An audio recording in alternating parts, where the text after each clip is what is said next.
नमस्कार दर्शकों, आपके साथ मैं हूं विवेक शर्मा और आप देख रहे हैं उत्तर बंगाल एवं सिक्किम का 24/7 television news channel SK live. अब बढ़ते आज की प्रमुख खबरों पर विस्तार से। ट्रक ने एक महिला समेत 4 को रौंदा। उत्तर दिनाजपुर जिले के इटाहार थाने के बेकीदंगा इलाके में 34 नंबर राष्ट्रीय राजमार्ग पर तेज रफ्तार ट्रक के धक्के से एक महिला समेत 4 लोगों की घटनास्थल पर ही मृत्यु हो गई। लॉकडाउन के बीच इस दर्दनाक हादसे को लेकर घटना के बाद इलाके में काफी तनाव देखा गया। इटाहर थाने की पुलिस घटनास्थल पर पहुंचकर हालत को नियंत्रित किया। घटना के बाद स्थानीय लोगों ने घातक ट्रक को रोका, पर चालक फरार होने में सफल रहा।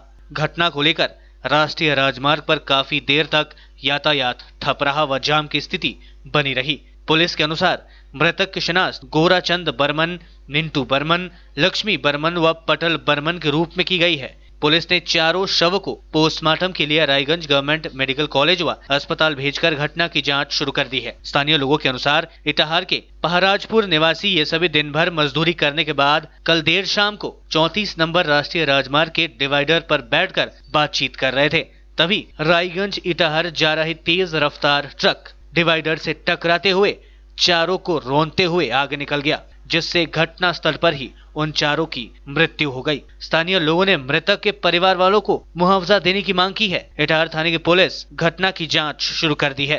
আমি তো খেয়ে দিয়ে বিশ্রাম নিচ্ছিলাম বাড়িতে, তো আর দুম করে শব্দ হলো। তারপর দেখছি যে আমি বেরোলাম রাস্তায়, দেখছি যে ওপার থেকে একটা গাড়ি এখানে লাগানো এবং সঙ্গে সঙ্গে 4 জন স্পট ডেড।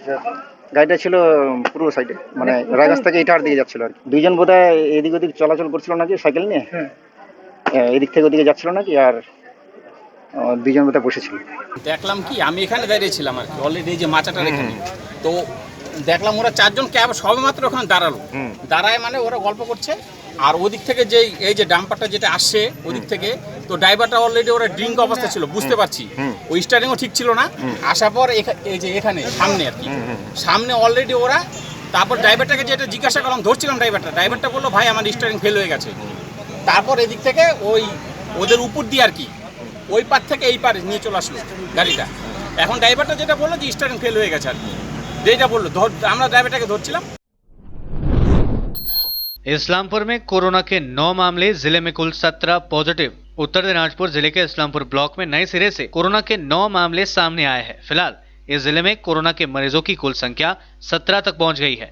बता दें कि इससे पहले इस्लामपुर महकुमा के करंदिघी में 3, चोपड़ा में 4 व चकुलिया में 1 कोरोना वायरस के मरीज की शिनाख्त हो चुकी है। रविवार को नए सिरे से कोरोना वायरस के 9 मामले सामने आने के बाद इलाके में हड़कंप मच गया है। नए सिरे से पाए गए कोरोना मरीजों में इस्लामपुर गुजरिया इलाके के अधिक लोग शामिल है। इलाके के रहने वाले मोहम्मद अफरोज ने बताया कि ईद से पहले कोरोना के नए मामले सामने आने के बाद लोग काफी आतंकित है। उन्होंने कोरोना वायरस के बारे में लोगों में अधिक जागरूकता अभियान चलाए जाने की वकालत की। इसके साथ ही सोशल डिस्टेंसिंग पर जोर देने की बात कही। दूसरी ओर इस्लामपुर के एसपी सचिन मकर ने बताया कि इस बारे में अब तक उनके पास रिपोर्ट नहीं पहुंची है। उन्होंने कहा रिपोर्ट आने के बाद अब प्रशासन की ओर से आवश्यक कदम उठाए जाएंगे। जिला मुख्य स्वास्थ्य अधिकारी रविंद्रनाथ प्रधान ने बताया कि इस बारे में ICMR के निर्देशों के अनुसार ही आवश्यक कार्रवाई की जाएगी।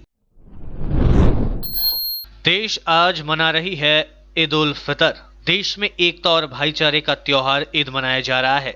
इसे लेकर देश के राष्ट्रपति रामनाथ कोविंद, प्रधानमंत्री नरेंद्र मोदी समेत देश के कई नेताओं ने देशवासियों को बधाई दी है। राष्ट्रपति रामनाथ कोविंद ने उर्दू में बधाई दी है। बता दें कि इस बार कोरोना वायरस को लेकर लागू हुए लॉकडाउन के कारण सभी से घरों पर रहकर त्योहार मनाने की अपील की गई है। पीएम मोदी ने ईद की मुबारकबाद देते हुए सभी लोगों की स्वस्थ रहने की कामना की। प्रधानमंत्री मोदी ने ट्वीट किया, ईद मुबारक, ईद उल फितर की बधाई। इस विशेष अवसर पर करुणा, भाईचारे और सद्भाव की भावना को आगे बढ़ाए। सभी लोग स्वस्थ और समृद्ध रहे। आज पूरे देश में मनाई जा रही है ईद, पर कोरोना के खौफ ने मीठी ईद को भी कर दिया है फीका। कोरोना वायरस के बढ़ते संक्रमण के खौफ ने मुस्लिम भाइयों की मीठी ईद को भी फीका कर दी है। लोग घरों की छत पर नमाज पढ़कर ईद मना रहे हैं। इस दौरान ना तो कोई गले मिल रहा है और ना ही उस जिंदा दिली से बधाई दे रहा है जैसे पहले होता था। मुस्लिम परिवारों की माने तो यह ईद देश की पहली ऐसी ईद होगी जिस पर लोग मस्जिदों में नमाज नहीं पढ़ेंगे, ना किसी के घर जाएंगे, ना गले मिलेंगे और ना ही किसी से हाथ मिलाएंगे। वहीं आजाद भारत के इतिहास का यह पहला मौका है कि जब ईद के रोज दिल्ली की जामा मस्जिद समेत सभी मस्जिदें बंद है। इसी के साथ लोग सुबह 7 बजे से घरों में रहकर ईद की नमाज अदा कर रहे हैं। बता दें कि ईद की नमाज पढ़ने का समय सुबह 7 बजे से शुरू होकर 11:15 तक है। इस बीच कुछ लोग घरों से बाहर भी निकले, लेकिन फिजिकल डिस्टेंसिंग का भी ध्यान रखा। इधर नियमों के उल्लंघन के मामले भी सामने आए हैं। पश्चिम बंगाल और आंध्र प्रदेश को छोड़ पूरे देश में विमान सेवा शुरू। यात्रियों के लिए हर राज्य के हैं अलग अलग नियम। चीन के वुहान शहर से पूरी दुनिया में फैले कोरोना वायरस के संक्रमण की रफ्तार पर ब्रेक लगाने के लिए भारत में देशव्यापी लॉकडाउन 25 मार्च से शुरू किया गया था, जिसके बाद से उड़ान सेवा भी बाधित हो गई थी। लॉकडाउन के चौथे चरण में जब जनता को तमाम रियायतें मिली तो कई दौर की मंत्रणा के बाद 25 मई से घरेलू उड़ान सेवाओं को फिर से शुरू करने का फैसला लिया गया। लेकिन अभी भी आंध्र प्रदेश और पश्चिम बंगाल में हवाई सेवा की शुरुआत नहीं होने वाली है। 25 मई से आंध्र प्रदेश और पश्चिम बंगाल को छोड़कर पूरे देश में घरेलू विमान सेवा की शुरुआत हो गई है। दिल्ली एयरपोर्ट से सुबह 4:45 पर पुणे के लिए पहली फ्लाइट रवाना हुई, जबकि मुंबई एयरपोर्ट से सुबह 6:45 पर पहली फ्लाइट पटना के लिए रवाना हुई। आंध्र प्रदेश में 26 और पश्चिम बंगाल में 28 मई से घरेलू विमान शुरू होगी। 2 साल की मासूम बेटी की हत्या। एक महिला पर 2 साल की बेटी का हत्या का आरोप, मानसिक रूप से विक्षिप्त बताई जा रही है महिला। उत्तर दिनाजपुर जिले के चोपड़ा थाने के काचाकाली इलाके के जूतिया गांव में एक मां द्वारा कथित तौर पर 2 साल की मासूम बेटी की गला दबाकर हत्या किए जाने का सनसनीखेज मामला सामने आया है। बेटी की हत्या की आरोपी यह महिला मानसिक रूप से विक्षिप्त बताई जा रही है। पुलिस ने बताया मृत बच्ची की शिनाख्त 2 वर्षीय महिमा एक्का के रूप में की गई है, जबकि उसकी मां का नाम गैलेरिया एक्का है। चोपड़ा थाने की पुलिस ने उसे गिरफ्तार कर लिया है। आरोपी गैलेरिया एक्का ने बताया कि उसकी 2 वर्षीय मासूम बेटी घर में खेल रही थी। उसी समय अचानक उसके सिर में लगे क्लिप खोलकर नीचे गिर गई। कुछ देर बाद उसकी बेटी उसके सामने आई, फिर क्या हुआ उसे याद नहीं। दूसरी ओर गांव के लोगों के अनुसार महिला मानसिक रूप से विक्षिप्त है, इसी वजह से यह घटना घटी है। इधर बच्ची की हत्या की घटना की खबर मिलते ही चोपड़ा थाने की पुलिस गाँव पहुंचकर बच्ची के शव को पोस्टमार्टम के लिए इस्लामपुर अस्पताल भेजकर घटना की जांच शुरू कर दी है। इस्लामपुर के एसपी सचिन मक्कर ने बताया कि घटना के कारणों का पता लगाया जा रहा है। उन्होंने बताया कि अपनी बेटी की हत्या की आरोपी महिला मानसिक रूप से विक्षिप्त है या नहीं, इस बारे में चिकित्सक से ही सही जानकारी मिल सकती है। एसपी ने बताया आरोपी महिला से पूछताछ के साथ इलाके के लोगों से भी इस बारे में छानबीन की जा रही है। पुलिस पूरी घटना की जांच शुरू कर दी है। আমরা এখানে এসে জানতে পারলাম যে এক ভদ্র মহিলা এখানে কোয়ার্টারে থাকে, ওনারা কদিন আগে বাইরে কাজ করতেন, এখানে এসে আছে।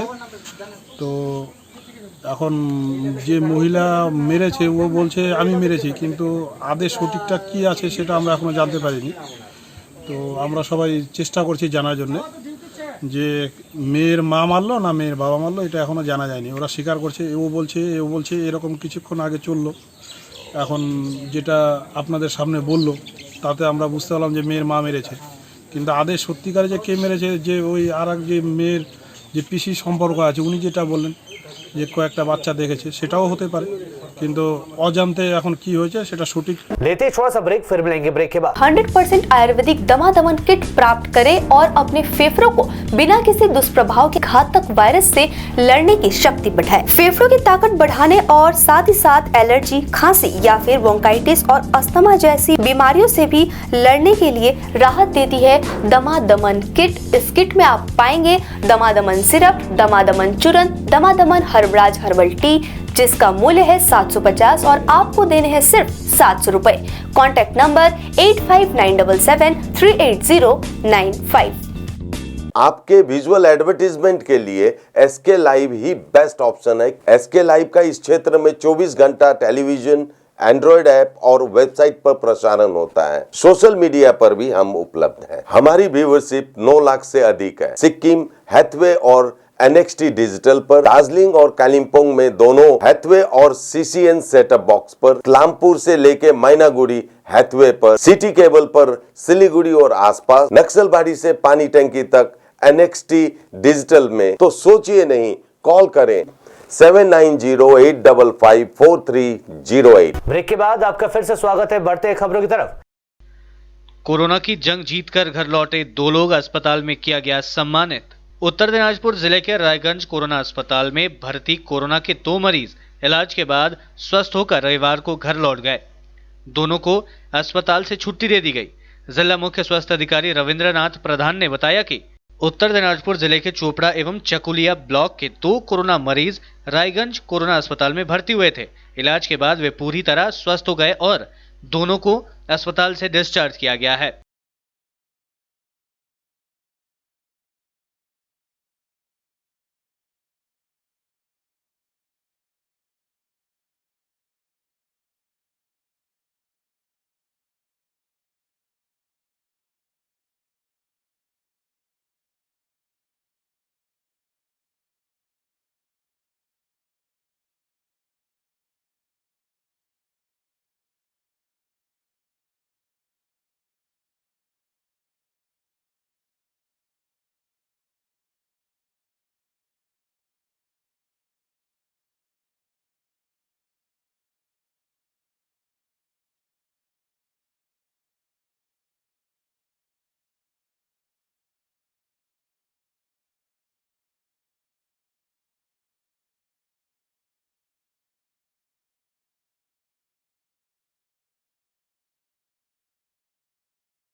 गोल मशीन के नाम से मशहूर हॉकी खिलाड़ी पद्मश्री बलबीर सिंह सीनियर नहीं रहे। गोल मशीन के नाम से मशहूर हॉकी खिलाड़ी पद्मश्री बलबीर सिंह सीनियर का आज सुबह निधन हो गया। डॉक्टरों की लाख कोशिशों के बाद भी उन्हें नहीं बचाया जा सका। सांस लेने में दिक्कत होने की शिकायत के चलते उन्हें अस्पताल में भर्ती कराया गया था। उनको 8 मई को अस्पताल में भर्ती कराया गया था। उम्र ज्यादा होने की वजह से उनके इलाज में दिक्कतें आ रही थी। डॉक्टरों की लाख कोशिशों के बावजूद सदी के इस महान खिलाड़ी ने सोमवार की सुबह 6:17 पर अलविदा कह दिया। पद्मश्री बलबीर सिंह सीनियर भारत के इकलौते ऐसे खिलाड़ी थे जो कि 3 बार ओलंपिक गोल्ड मेडल विजेता टीम के सदस्य रहे थे। बलबीर सिंह सीनियर मौजूदा समय में 96 साल के थे और पिछले 2 सालों से उनका स्वास्थ्य ठीक नहीं था। 8 मई को उन्हें सांस लेने में तकलीफ होने की वजह से मोहाली के फोर्टिस अस्पताल में भर्ती कराया गया था। इस दौरान उनके तमाम तरह के टेस्ट करवाए गए। उनका कोरोना टेस्ट भी किया गया था जिसकी रिपोर्ट 10 मई को नेगेटिव पाई गई थी।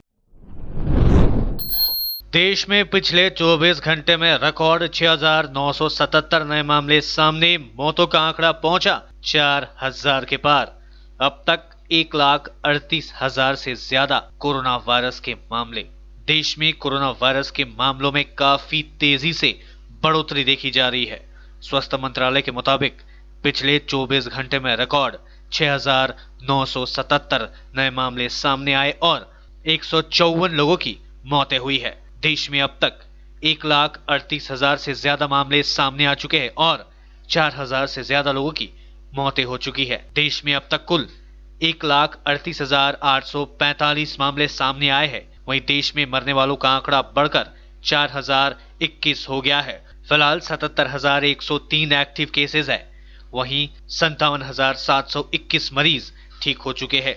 इस बीच देश भर में घरेलू उड़ान सेवाओं को भी शुरू कर दिया गया है। विभिन्न हवाई अड्डों पर लोग यात्रा करने के लिए पहुंच रहे हैं। देश में आज ईद का त्योहार भी है, लेकिन इस मौके पर सभी मस्जिदों को बंद रखने का फैसला किया गया है। दुनिया में कोरोना से अब तक 54.97 लाख हुए संक्रमित। 3.46 लाख लोगों की हो चुकी है मौत। ब्राजील संक्रमण का दूसरा हॉटस्पॉट बना। यहां से आने वाले यात्रियों पर अमेरिका ने प्रतिबंध लगाया। दुनिया में अब तक 54,97,443 लोग संक्रमित हो चुके हैं। वहीं 23,01,957 लोग ठीक हो चुके हैं। मौतों का आंकड़ा 3,46,669 हो गया है। अमेरिका में अब तक 99,300 लोगों की जाने जा चुकी है। अमेरिका ने उन विदेशी नागरिकों पर यात्रा प्रतिबंध लगाया है जो पिछले 14 दिनों में ब्राजील गए थे। दक्षिण अमेरिकी देश हाल में कोरोना वायरस को लेकर दुनिया का दूसरा हॉटस्पॉट बन गया है। व्हाइट हाउस की तरफ से रविवार को जारी बयान के अनुसार यह कदम इसलिए उठा गया है कि ताकि ब्राजील से आने वाले विदेशी नागरिक कोरोना के प्रसार की वजह न बने। पश्चिम बंगाल में कोरोना के एक दिन में रिकॉर्ड 208 नए मामले, संक्रमितों की संख्या पहुंची 3667।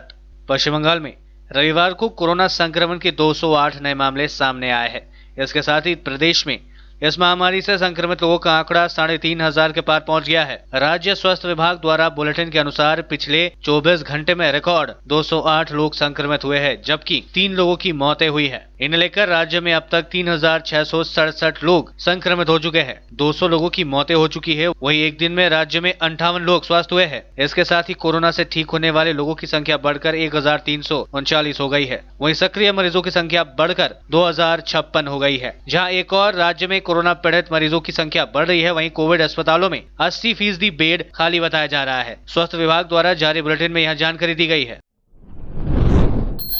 पश्चिम बंगाल में विरोध प्रदर्शन की वजह से नहीं हो पा रहा है चक्रवात प्रभावित इलाकों के मरम्मत का काम। पश्चिम बंगाल के विभिन्न हिस्सों में जारी विरोध प्रदर्शन के कारण चक्रवात से प्रभावित दूरसंचार नेटवर्क को ठीक करने का कार्य प्रभावित हो रहा है। अधिकारियों ने रविवार को यहां कहा। उन्होंने आरोप लगाया कि स्थानीय प्रशासन और बिजली वितरण कंपनियों आदि के अधिकारियों के बीच समन्वय की कमी ने भी नेटवर्क ठीक करने की प्रक्रिया को धीमा कर दिया है। चक्रवात के कारण राज्य के कई इलाकों में पानी और बिजली की आपूर्ति बाधित है। लोग इन सेवाओं की बहाली के लिए विरोध प्रदर्शन कर रहे हैं। अधिकारियों ने कहा कि दूरसंचार विभाग चक्रवात प्रभावित इलाकों में दूरसंचार सेवाओं को सामान्य बनाने की काम की प्रगति की बारीकी से निगरानी कर रहे हैं। एक अधिकारी ने कहा, दूरसंचार सेवा प्रदाताओं का प्राथमिक उद्देश्य सबसे अधिक प्रभावित क्षेत्रों में पहले कॉल सेवा की बहाली के साथ उन इलाकों का सामुदायिक अलगाव समाप्त करना है। बाद में डेटा सेवाओं को बहाल किया जा सकता है। आज के लिए बस इतना ही और मुझे दीजिए इजाजत और देखते रहिए एसके लाइव, आपका समय आपकी खबर। धन्यवाद। क्या आपके घर में शादी है, कोई फंक्शन तो होगा, तो उसकी वीडियोग्राफी और फोटोग्राफी तो करवानी है। आज तकनीक दिनों दिन बदल रही है, कहीं गलत हाथों में मत पड़ जाइए। तरीका बदल गया है, आप भी बदलिए। याद रखिए सिडवैप्स ही आधुनिक तकनीकों के साथ अपडेट रहता है और आपके बजट के अनुसार ही वीडियोग्राफी और फोटोग्राफी करते हैं। आप सोच रहे होंगे ये सिडवैप्स क्या है? शादी हो या कोई फंक्शन, इन पलों को सजोने के लिए याद रखिए Somani institute of Digivision and productions.